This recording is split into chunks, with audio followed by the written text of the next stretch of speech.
상당히 긴 구절을 읽어 보았습니다. 16절에서부터 31절까지의 말씀을 읽었는데요. 이 말씀들을 한 절씩 한 절씩 축조해 가면서 말씀을 살펴보면서 이 말씀의 뜻이 무엇인지 배우고 또 그 말씀들을 통해서 우리에게 주시는 교훈이 무엇인지 생각해 보는 시간을 가지도록 하겠습니다. 먼저 19절 말씀을 보면 이렇게 16절 말씀에 보면 이렇게 기록하고 있습니다. 유덕한 여자는 존영을 얻고 근면한 남자는 재물을 얻느니라. 지금은 좀 치워주시면 좋겠습니다. 유덕한 여자는 존영을 얻는다고 했는데요. 유덕하다고 하는 말이 무슨 말인가요? 덕이 있다. 좀 더 원문에 가깝게 설명을 해드린다고 한다면 사람들에게 자애롭게 자비롭게 대하는 것을 의미합니다. 사람들에게 모질게 대하지 않고 사랑으로 자애롭게 자비로운 마음으로 대하는 자를 말하게 되는데요. 종종 갑질을 하고 호통을 치기도 하고 또 조그만한 실수도 용납하지 않은 그런 깐깐한 사람들이 있다고 한다면 사람들은 그런 사람들을 보면서 무서워하기도 하고 그 앞에서는 상당히 조심하기도 합니다. 하지만 사람들이 자신의 앞에서 그렇게 조심하고 예의를 갖추기도 하고 조심하는 그런 모습들을 보면서 만족할런지는 모르겠지만 그 사람 앞에서는 그렇게 벌벌 떨 수는 있겠지만 뒤에서는 다 욕을 한다고 하는 것은 다들 알고 계시죠? 앞에서 갑질하고 있고 호통을 치고 있고 화를 내는 그런 사람이 있다고 한다면 그 앞에서는 어떻게 항거하지 못하고 그 말에 이렇게 숙이는 것처럼 그렇게 모습을 보일 수가 있겠지만 사실은 뒤로 돌아가서 그 사람에 대해서 욕을 한다고 하는 점을 너무나도 잘 알 것이라고 생각을 합니다. 그런데 누가 칭찬을 받을 수 있겠는가? 누가 정말 좋은 이야기를 들을 수 있겠는가? 누가 존영을 얻을 수 있겠는가? 그렇게 깐깐하게 그리고 아주 호통을 치면서 행동하는 사람이 아니라 정말 자애로운 마음으로 정말 부드럽게 사람들을 대해주는 사람들을 뒤에서 모든 사람들이 다 칭찬하고 높게 여긴다고 하는 사실을 우리가 기억해야 될 줄로 믿습니다. 우리는 종종 우리보다 연약한 사람들을 만나면 그 사람들 앞에서 우리는 갑자기 악마가 되기가 쉽습니다.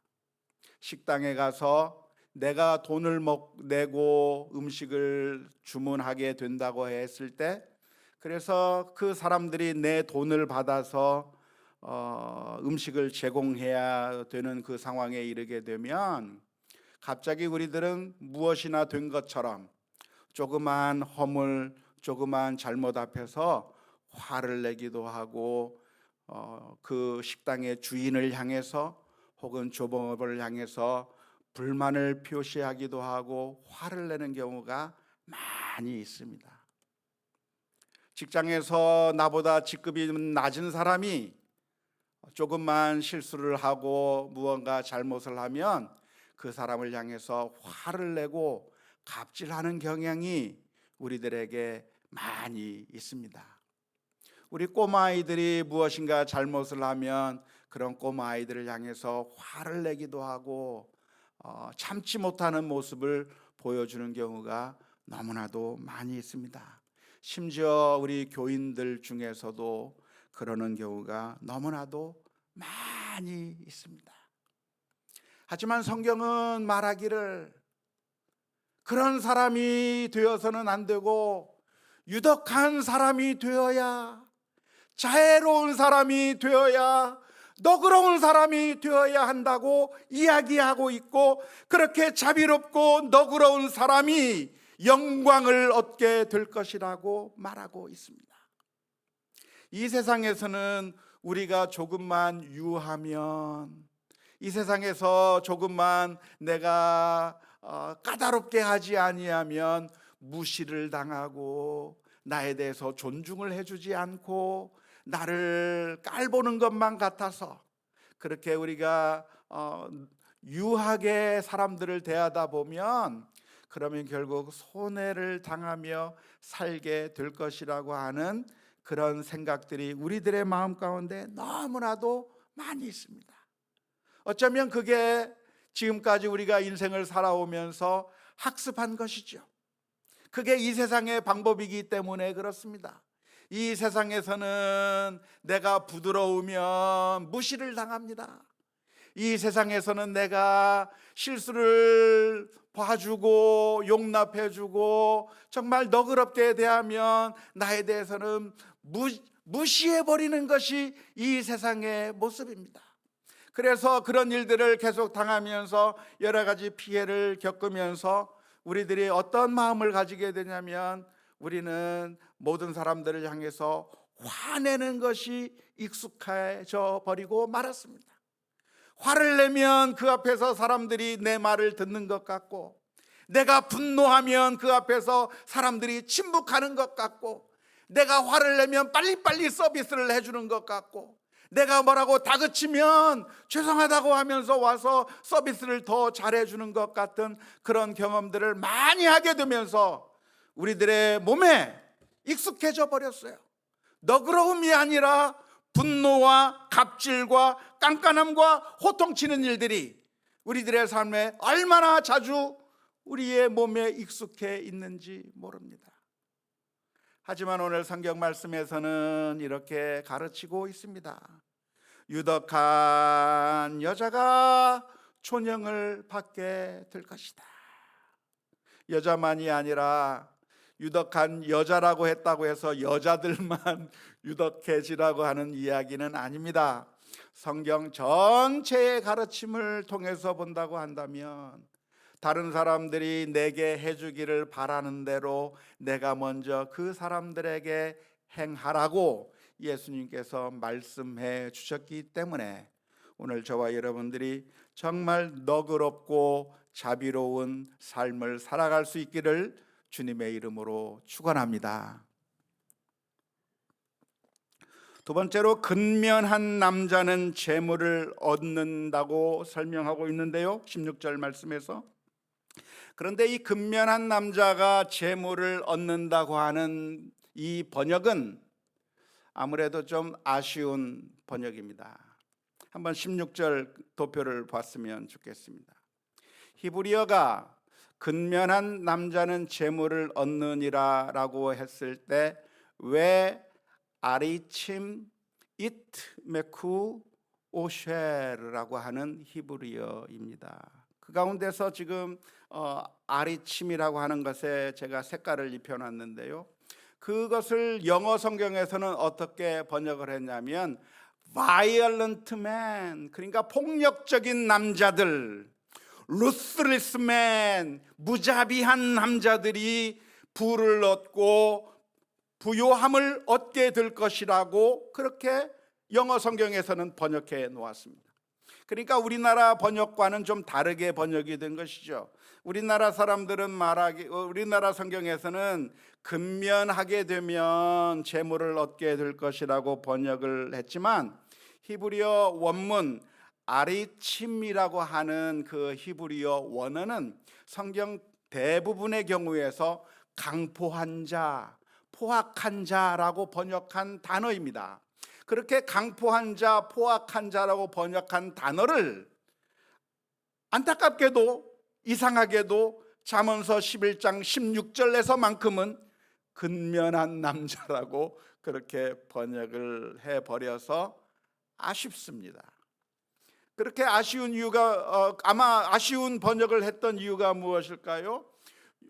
아마도 이 잠언서를 번역하면서 유덕한 여자, 정말 나이스하고 부드럽고 다른 사람들에게 잘 해주는 사람은 좋은 영을 얻게 되지만, 포악한 남자가 재물을 얻는다라고 하는 말을 들을 때 이 번역자의 마음 가운데 포악한 자가 재물을 얻으면 안 되는데 라고 하는 그런 생각이 좀 있었던 것 같아요. 포악한 사람이 재물을 얻으니까 우리가 모두 다 포악해지면 어떡하지? 하는 마음에서 아마 그렇게 근면한으로 바꾸어서 번역을 한 것 같아요.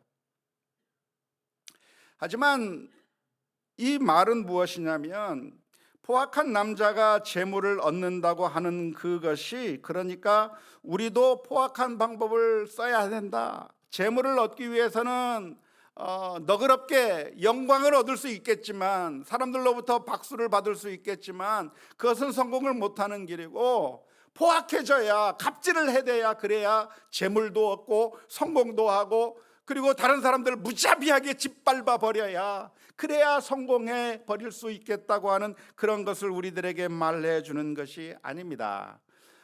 그래서 이 말의 의미는 무엇이냐면, 그런 재물을 얻을지는 몰라도 그러나 그것이 좋은 것이 아니라고 하는 것을 밑에 깔고 있는 것이기 때문에 그렇습니다. 그래서 NIV 성경에서는 이 번역을 16절을 번역하면서 Ruthless man gain only wealth, 그러니까 부 정도만 얻을 수 있겠지, 부를 얻을 수는 있겠지 정도로 번역을 한 거죠.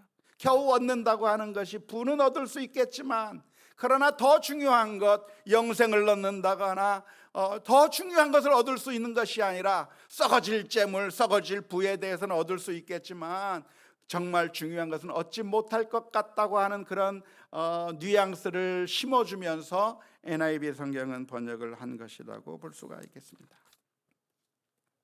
17절 말씀은 이렇게 기록하고 있습니다. 인자한 자는 자기의 영혼을 이롭게 하고 잔인한 자는 자기의 몸을 해롭게 하느니라.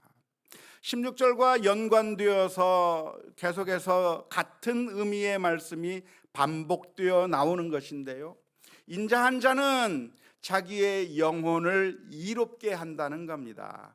조금 전에 유덕한 여자가, 자애롭고 너그러운 여자가 존영을 얻는다고 한 그 말을 다시 한번 17절에서 이야기해 주는 겁니다. 인자한 자는 결국 자기의 영혼이 이롭게 되는 것이다 라고 말하고 있고, 그러나 잔인한 자는, 아까 조금 전에 16절 말씀에서 강포한 남자, 아주 포악한 남자는 재물을 얻을지 몰라도 그러나 그 잔인한 자는 결국 자신의 몸을 해롭게 하는 것이라고 연결시켜서 이야기해주고 있기 때문에 16절에서 잔인한 자가, 포악한 자가 재물을 얻는다 한들 사실은 그 재물이 우리를 구원하는 것도 아니고, 결국 잔인한 자는 결국 어떻게 되는 것입니까? 해로운 결과를 얻을 수밖에 없다고 하는 것을 오늘 17절 말씀 가운데서 말해주고 있는 것입니다. 그런데 17절 말씀을 가만히 읽다 보면, 인자한 자는 자기의 영혼을 이롭게 하는데 잔인한 자는 자신의 몸을 해롭게 한다고 하는 표현을 보면서 이상하다라고 생각이 들 수가 있겠습니다. 왜 인자한 자는 영혼을 이롭게 하고 잔인한 자는 왜 자신의 몸을 해롭게 한다고 했을까? 왜 영과 몸, 인자하면 왜 몸에는 도움이 안 되고 잔인한 것은 왜 영혼에는 해롭게 안 되고 몸에만 해롭게 된다고 했을까? 그렇게 질문을 던져볼 수도 있을 것입니다. 히브리어 원어에 나프쇼 하는 것이 자신의 영혼이고 쉐로 하는 것이 자신의 몸이라고 할 수 있겠는데, 왜 인자한 자는 자기의 영혼을 이롭게 하고 잔인한 자는 왜 자기의 몸을 해롭게 하느냐? 그것은 영혼과 몸이라고 하는 단어를 통해서 사람을 나타내는 표현법이기 때문에 그렇습니다. 이걸 가리켜서 제유법이라고 하는데요, 시넥독이라고 하죠. 영어로는 부분으로 전체를 나타내는 수사학적인 기법입니다. 그러니까 인자한 자는 자신의 영혼을 이롭게 한다고 하는 이야기는 영혼만 이롭게 한다는 이야기입니까? 자기 자신을 이롭게 한다는 말입니까? 무슨 뜻이죠? 자기 자신을 이롭게 한다는 말이에요. 잔인한 자는 자기의 몸을 해롭게 한다는 얘기는 잔인한 자가 자신의 몸만 해롭게 한다는 얘기입니까? 자기 자신 전체를 해롭게 한다는 말입니까? 자기 자신 전체를 해롭게 한다는 말입니다. 우리가 성경을 보면서 영혼이라든지 몸이라든지 이런 단어들이 많이 사용될 때가 있는데요, 이 영혼이라고 하는 것은 영혼만을 가리키는 것이 아니라 사람 자체를 나타내기도 하고, 몸이라고 하는 것은 몸만 가리키는 것이 아니라 몸과 영이 다 포함된 사람 자체를 나타내는 경우가 거의 대부분일 경우가 많습니다. 예를 들어서 내 영혼아 내가 어찌하여 낭망하며 왜 그렇게 절망하고 있느냐라고 하는 그 시편의 말씀은 영혼만 절망하고 있다고 하는 것을 말하는 것이 아니에요. 네가 왜 그렇게 절망하고 있느냐, 네가 왜 그렇게 낭망하고 있느냐라고 하는 그런 의미이기 때문에 몸이라고 하는 단어가 나오든지 영혼이라고 하는 단어가 나오면 헬라어나 히브리어를 조금만 배우신 분들은 몸과 영혼을 막 분리해서 생각하려고 하고, 이것은 영혼만 얘기했으니까 영혼만 가리키는 것이고 몸을 이야기했으니까 몸만 가리키는 것이라고 그렇게 생각해서 성경을 잘못 해석하는 경우가 종종 있습니다만은, 제유법으로 사용됐다고 하는 것, 영혼이라고 하는 걸 통해서 인간 전체를 나타내고 있다고 하는 것을 이해하시면서 이것을 읽으시면 되겠습니다. 그러니까 결론적으로 인자한 사람은, 친절한 사람은 자기 자신을 이롭게 하는 것이고, 잔인한 사람은 누구를 해롭게 합니까? 자기 자신을 해롭게 하는 것이다. 결론은 잔인하게 할 것이 아니라 인자하게 대하며 살라. 그것이 16절 17절의 결론입니다. 18절 말씀은 이렇게 기록하고 있습니다. 악인의 싹은 허무하되 공의를 뿌린 자의 상은 확실하니라. 악인이 받아 가지는 것은 허무하다고 하는 이야기는 결국은 사라져 버리는 것이고, 결국은 의미 없는 것이고, 결국은 우리를 살리지 못하는 것이라고 하는 의미겠죠. 그러나 공의를 뿌린 자, 다시 말하자면 의를 추구하는 자는 확실하다고 하는 이야기는 그 보상이 확실하다고 하는 그런 의미가 되겠습니다. 19절 말씀은 이렇게 기록하고 있습니다. 공의를 굳게 지키는 자는 생명에 이르고 악을 따르는 자는 사망에 이르느니라. 아주 우리가 쉽게 알 수 있는 내용인데요, 의를 행하면 생명에 이르는 것이고 악을 따르면 사망에 이를 것이라고 하는 그런 의미의 말씀입니다. 그런데 가만히 생각해 보면 이해가 됩니까? 조금 이해가 안 되죠. 왜냐하면 공의를 지키든 악을 따르든 다 살고 다 죽잖아요. 그죠? 사는 게 의인만 삽니까? 악인도 삽니까? 의인도 살고 악인도 살잖아요. 그러다가 나중엔 또 다 죽잖아요. 악인만 죽습니까?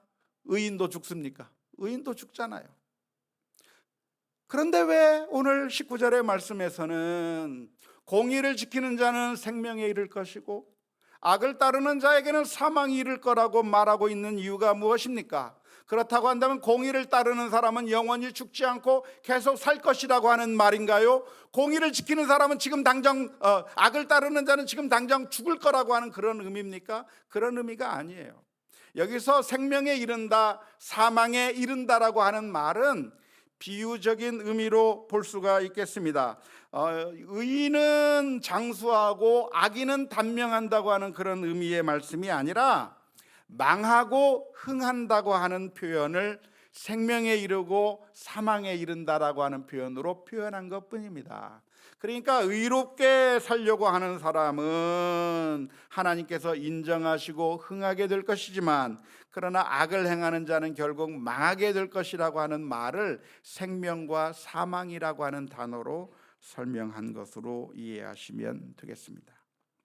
20절 말씀은 이렇게 표현하고 있습니다. 마음이 굽은 자는 여호와께 미움을 받아도 행위가 온전한 자는 그의 기뻐하심을 받느니라. 마음이 굽은 자일 경우에는 하나님께서 싫어하신다는 겁니다. 하지만 행위가 온전한 자는 하나님께서 기뻐하신다고 하는 이야기인데요, 마음이 굽었다고 하는 게 무슨 의미일까요? 마음이 영적인 것인데 어떻게 굽죠? 물건이라고 하면 구부릴 수 있고 철사라면 구부릴 수 있지만 마음은 어떻게 굽어졌다고 이야기할 수가 있겠습니까? 마음이 굽었다고 하는 것을 이해하기 위해서는 그 다음 행에 있는 말을 대조해 보면 됩니다.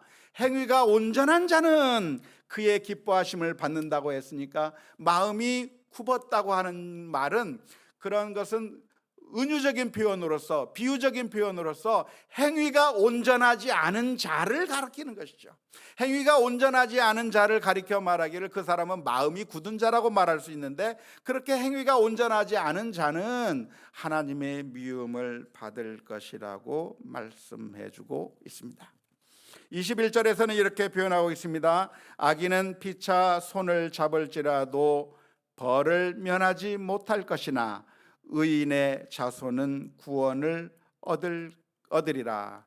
악인은 결국 지금은 괜찮은 것처럼 보이지만 결국에는 하나님께서 심판하실 거라고 하는 이야기고, 의인의 경우에는 결국 구원을 받고 살아나게 될 것이라고 하는 그런 의미이니까, 그러니까 의를 행하며 살라고 하는 말씀이겠습니다. 22절 말씀이죠. 아름다운 여인이 삼가지 아니하는 것은 마치 돼지 코의 금고리 같으니라 라고 하는 말씀인데요, 그것은 우리가 외모를 멋있게 꾸미는 것보다도, 예쁘게 치장하는 것보다도 훨씬 더 중요한 것은 삼가지 아니해야 하는 것이, 삼가는 것이 중요하다. 삼간다고 하는 말이 무슨 말이죠? 진중하게, 사려 깊게, 예의 바르게 모든 일들을 잘 생각해서 진중하게 행동하는 것을 의미하는 것인데요, 그러한 모습이 없다고 한다면 아무리 멋지게 꾸민다고 하더라도 그것은 모습이 좋지 못하다고 하는 것을 가르치는 말씀일 것입니다.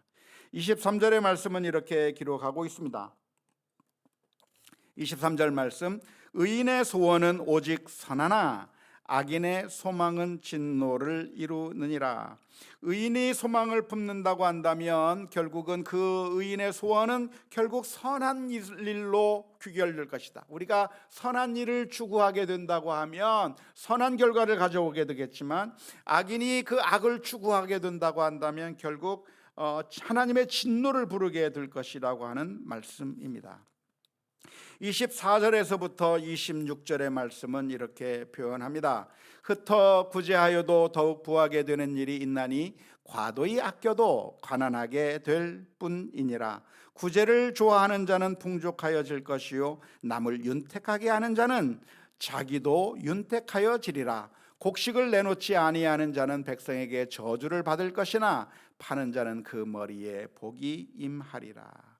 이것은 우리가 사람들에게 자선을 베풀며 구제하면서 너그러운 삶을 살라고 하는 말씀인데요, 사람들에게 이렇게 자비를 베푸고 자선을 베풀며 살리는 것이, 그것이 손해보는 것이 아니라 오히려 그것이 우리가 부유해지는 길이고, 과도히 아끼고 구두쇠처럼 살고 나만을 위해서 살면, 아끼고 다른 사람들에게 아무것도 베풀지 않으면서 살면, 그러면 우리가 부자가 되는 것이 아니라 오히려 가난하게 된다고 하는 사실을 말씀해 주고 있는 것이죠. 곡식을 판다고 하는 얘기는 무엇입니까? 곡식을 내놓지 아니하는 것, 곡식을 파는 것이 무엇입니까? 독점을 말하는 거겠죠. 독점해가지고 다른 사람들이 고난을 당해도 그냥 다른 사람들의 고난을 아랑곳하지 않고 나 자신만을 위해서 쓰는 것을 이야기할 텐데, 그렇게 할 것이 아니라 정말 힘든 사람들이 있으면 그런 사람들을 위해서 여유롭게 모습을 보여주어야 하는 것인데, 그렇게 여유로운 자가, 사람들에게 사랑을 베푸는 자가 오히려 풍족할 수 있다고 성경은 가르쳐 주고 있는 것입니다. 27절의 말씀은 이렇게 기록합니다. 선을 간절히 구하는 자는 은총을 얻으려니와 악을 더듬어 찾는 자에게는 악이 임하리라. 아주 간단한 말씀입니다. 선을 구하는 자가 하나님의 은혜를 입는 것이고, 악을 행하게 되면 결국 그것은 악한 일을 당하게 될 것이라고 하는 말씀이죠. 28절 말씀도 이렇게 기록합니다. 자기의 재물을 의지하는 자는 패망하려니와 의인은 푸른 잎사귀 같아서 번성하리라. 내가 재물을 의지하게 되면 그 재물이 우리를 살려줄 거라고 생각하지만, 그러나 그 재물이 우리를 살려주는 것이 아니라는 겁니다. 재물이 우리들에게 모든 답을 주는 것이 아니라 약간의 도움을 줄 수는 있지만, 그러나 그 재물을 의지해서 살면 성공하는 것이 아니라 결국 패망하게 되는 것이고, 의인이 누군가? 재물을 우상으로 섬기지 않는 사람이 의인이라고 말하고 있습니다. 29절 말씀은 이렇게 기록합니다. 자기 집을 해롭게 하는 자의 소득은 바람이라. 미련한 자는 마음이 지혜로운 자의 종이 되리라. 정말 해로운 일들을 행하는 자는 결국 얻는 것이 아무것도 없을 것이지만, 그리고 미련한 자는 지혜로운 자의 종밖에 될 수 있는 것이 없다고 하는 그런 말씀이고요. 30절 말씀, 의인의 열매는 생명나무라. 지혜로운 자는 사람을 얻느니라. 의인의 열매는 생명나무라고 하는 이야기는 의롭게 사는 자가 살아난다는 것이고, 재물이 우리를 살리는 것이 아니니까 재물을 우상으로 섬길 것이 아니라 정말 의롭게 하나님의 뜻에 맞게 살라고 하는 것이라고 하는 것이죠. 마지막으로 31절 말씀은 이렇게 기록합니다. 보라, 의인이라도 이 세상에서 보응을 받겠거든 하물며 악인과 죄인이리요. 결국 의롭게 사는 자는 하나님의 상을 얻게 될 것이지만, 그러나 악을 행하며 사는 자는 하나님의 심판을 받게 될 거라고 하는 것이 31절의 교훈입니다. 16절에서부터 31절까지 쭉 살펴봤는데, 이 말씀 전체를 통해서 내릴 수 있는 결론이 무엇입니까?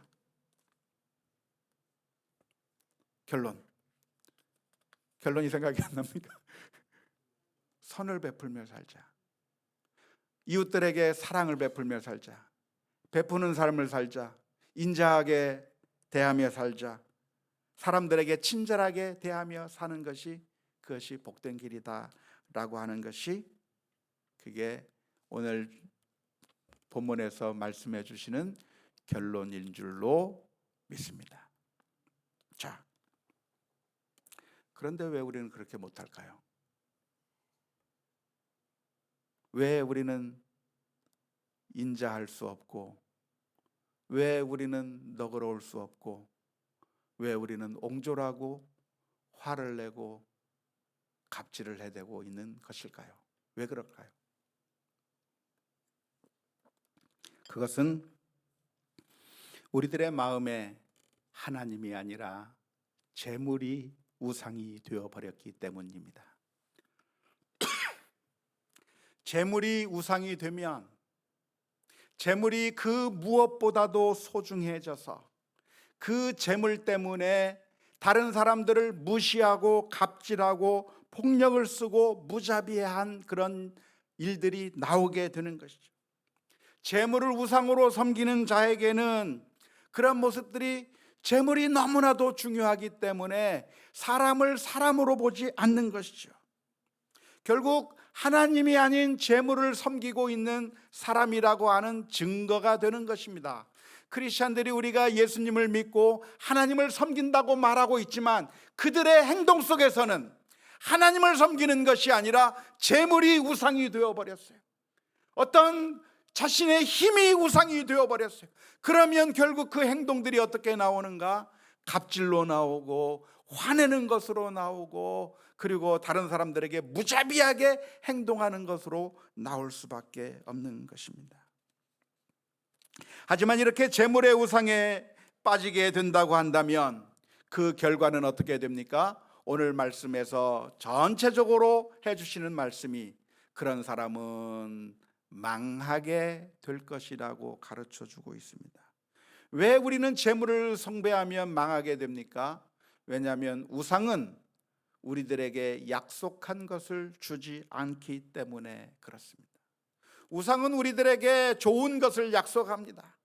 재물이라고 하는 약속은 이 재물을 섬기면 너에게 행복을 줄 것이고 너에게 기쁨을 줄 것이고 하면 온갖 좋은 약속들을 다 해야 됩니다. 하지만 그 재물이라고 하는 우상을 섬기기 시작하면 그 재물이라고 하는 우상이 그 약속한 행복을 우리에게 주느냐? 행복을 주지 않아요. 재물이 약속한 그 기쁨을 우리에게 주느냐? 기쁨을 우리에게 주지 않아요.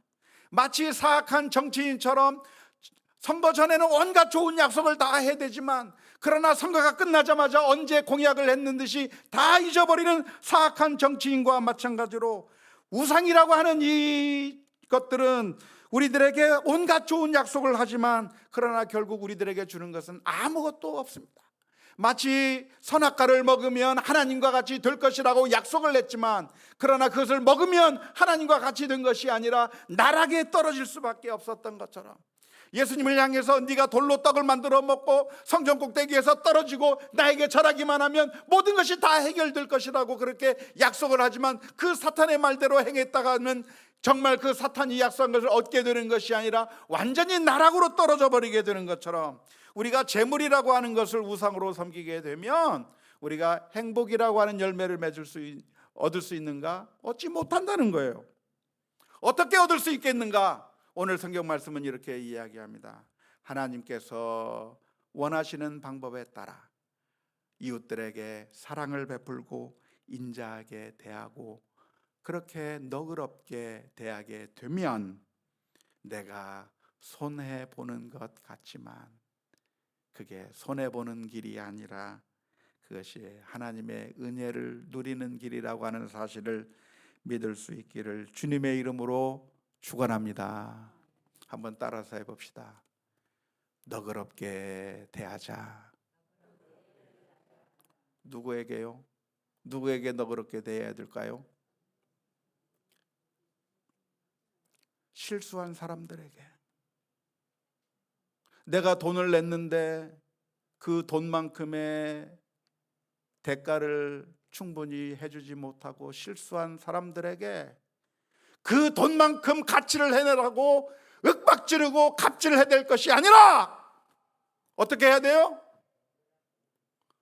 너그럽게. 지금 섬기고 있는 그 웨이터가, 지금 서빙하고 있는 그 공무원이, 지금 서빙하고 있는 그 직원이 나의 아들, 나의 딸이 거기서 있다고 생각하고 너그럽게 대해주세요. 걱정하지 말라고, 괜찮다고 자애로운 마음으로 내 차 앞에 끼어드는 그 초보 운전자들에게 자애롭게 대해보세요.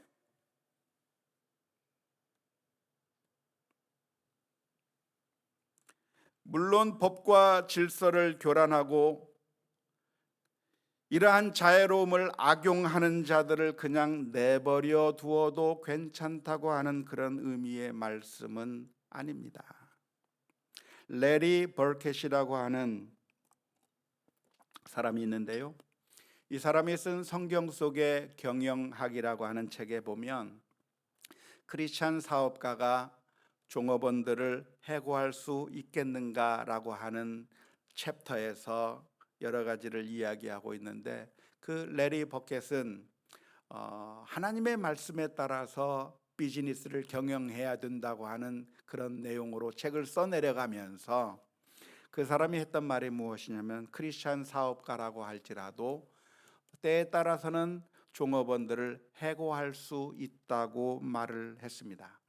예를 들어서 능력이 부족하거나 문제를 일으키거나 지시를 따르지 않거나 여러 가지 문제들을 야기하는 직원이 있다고 한다면, 그리고 적절하게 지시하고 적절하게 안내를 했음에도 불구하고 그렇게 하지 못하고 손해만을 끼치는 직원이 있다고 한다면 충분히 해고할 수 있고, 그리고 어떤 경우에는 징계할 수도 있을 것이라고 이야기합니다.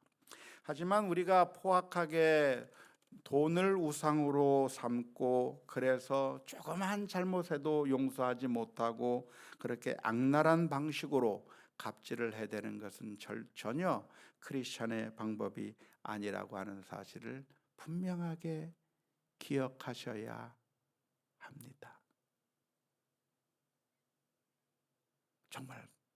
정말 기억하셔야 됩니다. 우리 크리스천들 중에는 양극단에 빠지는 경우가 있습니다. 한 극단은 무엇이냐면 금욕주의라고 하는 극단이에요. 그래서 그 금욕주의를 따라서 돈을 버려야만 하고, 금욕적으로 살아야 하고, 고통을 자초하면서 살아야 되고, 그렇게 살아야 진짜 삶이라고 생각하는 그런 금욕주의의 극단으로 가는 사람들이 있었습니다. 그런데 이런 금욕주의적인 접근은 성경 전체의 바른 가르침이 아닙니다. 그런데 이 금욕주의와는 정반대의 다른 생각들이 있는데, 그것은 탐욕주의의 생각들입니다. 돈을 우상으로 섬기면서 그 돈을 최대화하기 위해서, 소득을 최대화하기 위해서 정말 그 재물을 우상으로 섬기면서 사는 삶과 같은 그런 삶을 사는 경우들도 있습니다.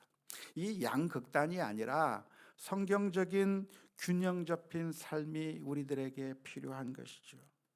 우리는 사랑을 베풀어야 합니다. 정말 너그러운 마음을 가져야 합니다. 우리 주변의 모든 사람들에게 너그러운 마음을 가져야 됩니다. 그리고 사랑을 베풀어야 합니다. 그게 하나님의 방법입니다. 왜 우리는 사랑을 베풀어야 할까요? 여러 가지 이유가 있습니다. 첫 번째는 우리가 먼저 사랑을 받았기 때문이에요. 우리가 먼저 과분한 사랑을 받았기 때문입니다. 1만 달란트라고 하는 어마어마한 돈을 탕감받은 종이라고 한다면 겨우 100데나리온밖에 안 되는 그 돈을 나에게 빌려간 사람에게 대해서 모질게 굴어서는 안 되는 것이 당연한 것처럼, 우리는 예수 그리스도의 십자가의 은혜로 말미암아 엄청난 은혜를 받고 엄청난 축복을 받은 사람들이기 때문에, 우리는 그 사랑을 마음속에 기억한다고 한다면 우리가 용서하지 못할 죄가 무엇이 있으며 용서하지 못할 실수가 어디 있겠고, 우리가 너그럽지 못할 허물들이 무엇이 있겠습니까? 첫 번째 이유는 우리가 그런 엄청난 그런 사랑을 받았기 때문인 것이고, 두 번째 이유가 있다고 한다면 사랑을 베풀고 그리고 이웃들에게 자비를 베푸는 것이 손해가 아니라 오히려 복된 길이기 때문에 그렇습니다. 오늘 성경은 이 세상의 세뇌 작업과는 반대로 선을 베푸는 자가 오히려 잘 되고 과도히 아끼는 자는 오히려 망하게 될 것이라고 분명하게 가르쳐주고 있다고 하는 사실을 보면서 사랑의 역설을 우리가 기억해야 될 줄로 믿습니다. 아주 오래전에 나왔던, 우리가 자주 불렀던 복음성가에 이런 복음성가가 있었어요. 사랑은 참으로 버리는 것, 버리는 것, 버리는 것. 사랑은 참으로 버리는 것, 더 가지지 않는 것. 이상하다 동전 한 입 움켜 잡으면 없어지고, 쓰고 빌려지면 풍성해져 땅 위에 가득하네. 진리예요. 진리라고 하는 사실을 기억하고 믿음으로 승리해 나가는 우리 모두가 다 될 수 있기를 주님의 이름으로 축원합니다.